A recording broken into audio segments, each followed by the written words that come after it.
Welcome to this episode of Rock Solid Productions, where we are going to unbox and test out the SN30 Pro Bluetooth gamepad from 8bitdo.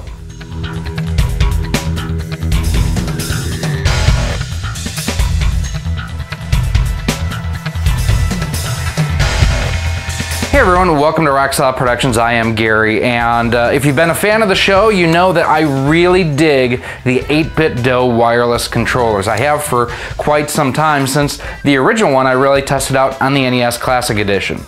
Well, back in fall of 2017, 8bitdo announced a new Bluetooth gamepad designed to work with the Switch along with other Bluetooth compatible devices.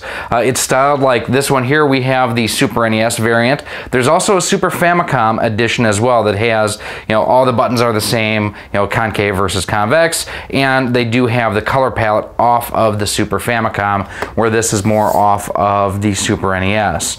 Now this one here was sent to the show by GearBest. We'll have a link down below if you want to learn more or order one yourself. They have about the best pricing I've seen on these guys to date. Enough talk. I'm really excited about this. Let's see what comes in the box, and we are going to test it out with our NES Classic Edition, our Super NES Classic Edition, and then we're also going to test it out with the Switch. Looking at the box for the SN30 Pro gamepad, as you can see, it has rumble vibration, motion controls, and a USB-C power port, which is interesting. It's compatible with the Switch, Windows, Android, Mac OS, and Steam. So if you're looking for an extra gamepad for any of those systems, you can do that. And again, it calls out all of those items right here. SN30 Pro Bluetooth gamepad, 16 play hours with 1 to 2 hour charging time. It's good. USB-C cable and an instruction manual inside the box. And it's just basically a sleeve that will slide the controller out right here, and there you can see the gamepad itself. Nice little kind of dust jacket, basically. We'll set aside. We'll pull everything out of the box and look at everything all at once. The controller itself, as you can see, takes inspiration from the original Super NES controller. And that's not the first for 8bitdo. I mean, here is their original Bluetooth controller that they have. And as you can see, the main difference here, first of all, is the lack of analog sticks. Not the first gamepad, though, from 8bitdo with analog sticks. It also has a couple other buttons, which we'll cover in a few minutes. On the top, you do also have your L and R, but you also have your L2 and R2 buttons. Your pairing button is up top, too. And just take a look at the back, comparing the two, and the bottom. Now, just for your information here, this gamepad essentially replaces this gamepad in 8bitdo's lineup. This one is no longer available. This one, basically the same price that this was, and all that.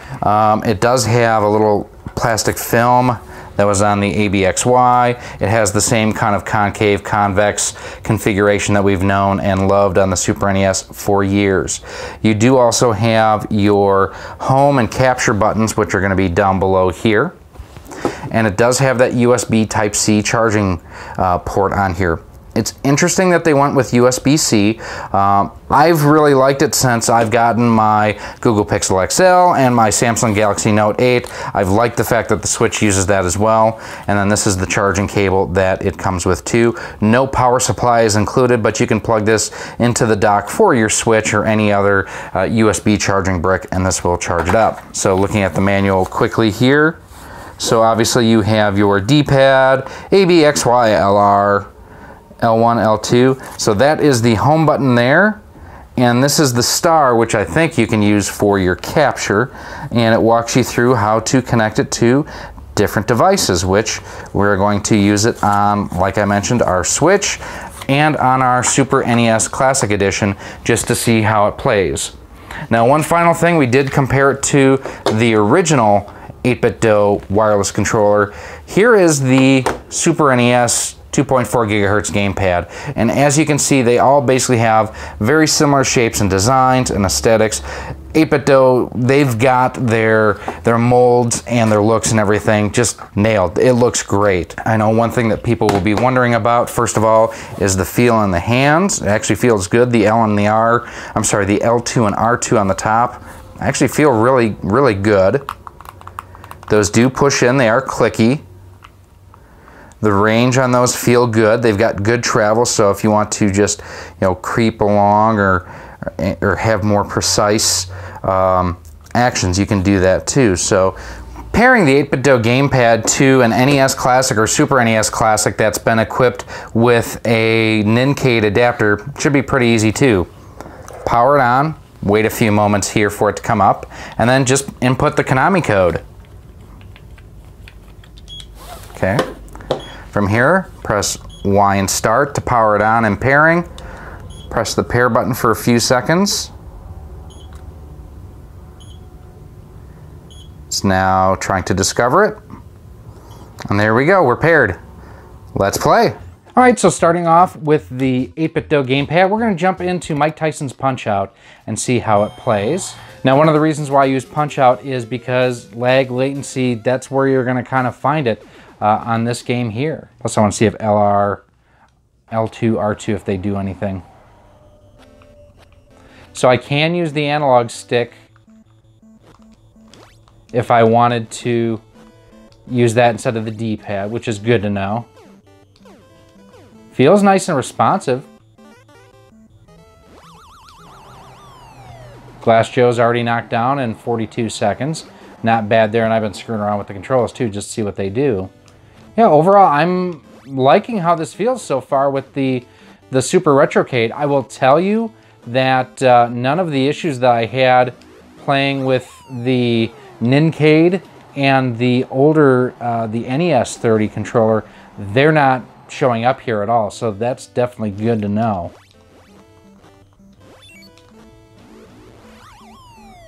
And just like that, Glass Joe is knocked down. Now we're gonna move on to the Super NES Classic Edition. I don't have like a Nincade installed right now, and I don't have my 8bitdo wireless controller dongles hidden inside, so I'm gonna use the actual 8bitdo dongle here, just plugged into the Player 1 port.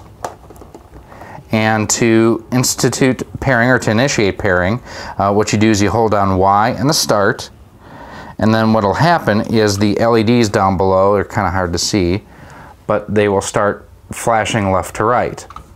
From here, if I hold down the pairing button for 2 seconds, it'll go out for a second and then start swiping left to right. Turn on my SNES Classic Edition, tap the pairing button, and the light is flashing rapid blue right now. And now if you see here, again, it's fairly dim, but the green LED is lit for Player 1. We're paired and we can play this on our television. Getting things paired was pretty easy, so let's see a good game on here that we can check out. Street Fighter II Turbo, that's always a great test of lag and latency on the inputs. So interesting that R and R2, L and L2 are read as the same button basically.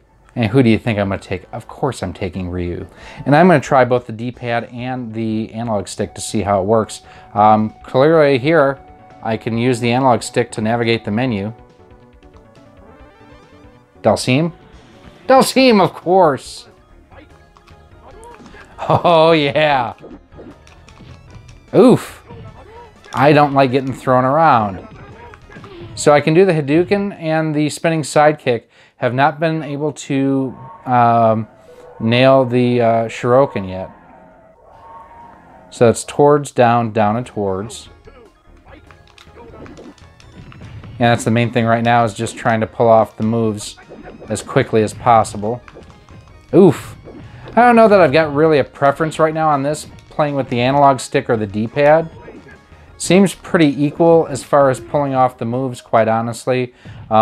Nothing great, but nothing terrible. I was not able to pull off the dragon uppercut at all, so don't know that that's a great sign for this. Now, one thing, and I did test this out with the NES Classic Edition, I haven't tested out with this yet, is if you press the home key, it should take you, back to the home screen. Next up, we're going to show you how to pair the 8bitdo gamepad to the Switch.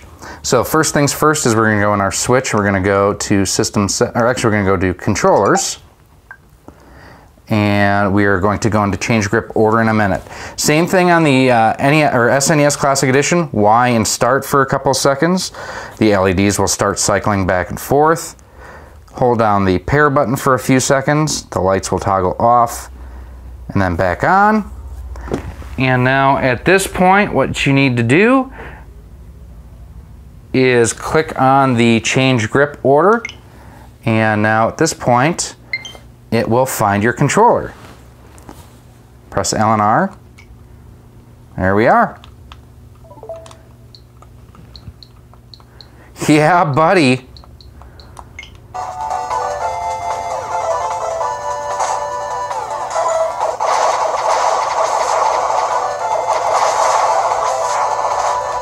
All right, we gotta do some testing on this on the television. So we're gonna wind up here with the Switch, and one of the things I wanna check is Super Mario Odyssey, if I can fling Cappy just by swinging the controller like I would normally be able to do with a Joy-Con or with the Pro controller. That's pretty important. So we're going to dive in and hit resume. It does have a rumble feature, which the earlier systems obviously won't take advantage of. Hey, Cappy works. That's good to know. So let's look at ukulele really quick. All right, we'll go back into the main adventure here on ukulele. Absolutely amazing follow-up. If you are a fan at all of Banjo-Kazooie, you need to get this. It's available for Xbox One, PlayStation 4, and obviously for the Switch here too. It is a little unique here that I'm using the analog sticks down here versus like on the Pro controller and the Joy-Cons, how they would be, at least on the D-pad side, it would be higher up. Basically the D-pad and the analog stick would be flip-flopped around. It's been a little bit since I've played this, so I gotta remember the controls here. There we go. It's R2 to get up that stuff. I don't think, yeah, there's no motion controls that I can remember in here. Analog sticks work great. Seems nice and responsive. Yeah, I mean, I'm just going through the menus at this point, but everything seems pretty spot on. I'm not noticing a whole lot of difference between this and like the Pro controller. I have to say the animation, the dialogue and everything, this has been pretty fun so far. Here's a pagey right there, or a quill. Butterflies.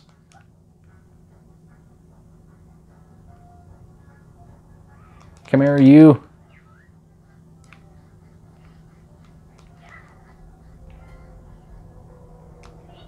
No, lizard and bat do not go good with skeleton soup.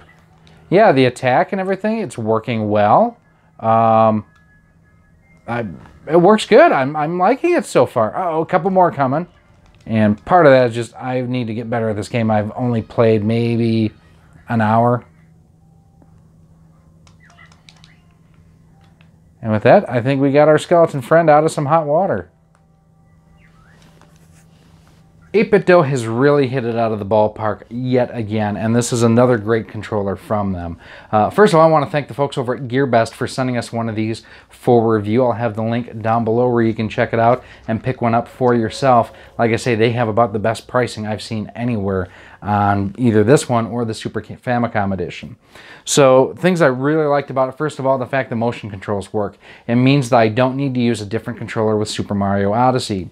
So when I travel, if I'm going to take my Switch with me, I can actually play with this and just use subtle motions to fling Cappy around versus having to shake my whole Switch or use the Joy-Cons or anything along those lines.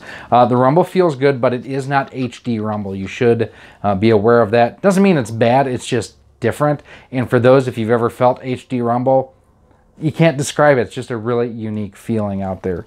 The analog sticks feel really good. I do like the fact that the home button on here too, on the SNES and the NES Classic Editions, did take me back to the home screen. It is compatible with their existing dongles. It does work with the Nincade. I can even pair this to my tablet or my cell phone if I wanted to.